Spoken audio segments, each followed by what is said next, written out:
নমস্কার সকলকে, ডেস্টিনি জার্নিতে স্বাগত। আজকের জ্যোতিষ পর্যালোচনা। কেতু কি আপনার জন্মছকে দশমভাবে অবস্থান করছে? তাহলে দেখে নেব যে কেতু আপনাকে কেমন ফল দিতে পারে।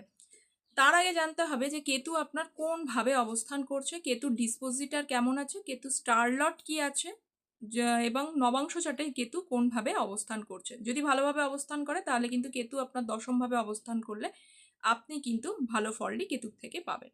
তো এই ধরনের তথ্য পেতে চ্যানেলটা প্লিজ সাবস্ক্রাইব করে পাশে থাকবেন। যারা আমার সাথে পার্সোনালি যোগাযোগ করতে চাইছেন তারা আমাকে কন্ট্যাক্ট করতে পারেন। তো কেতু যাতে দশমভাবে অবস্থান করছে ভালোভাবে, তাহলে সেক্ষেত্রে আমি বলবো যে সেই জাতক বা জাতিকা ইন্ডিপেন্ডেন্ট ওয়ার্ক করতে কিন্তু পছন্দ করে এবং তাদের অ্যানালিটিক্যাল এবং ক্যালকুলেটর স্কিল ভালো হওয়ার দরুন তারা কাজের ক্ষেত্রে কিন্তু তাদের ফোকাস স্ট্রং থাকে। সেই জন্য যে পেশার সঙ্গে তারা যুক্ত থাকে সেই পেশাতে ধীরে ধীরে তারা উচ্চ শিখরে অবতীর্ণ হয়।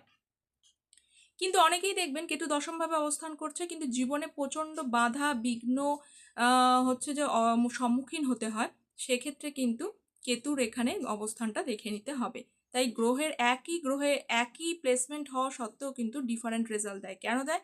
কারণ এক্ষেত্রে গ্রহের সম্পূর্ণভাবে ক্রাইটেরিয়া সর্বসম্মতভাবে বিচার করতে হবে। তো থ্যাংক ইউ সো মাচ।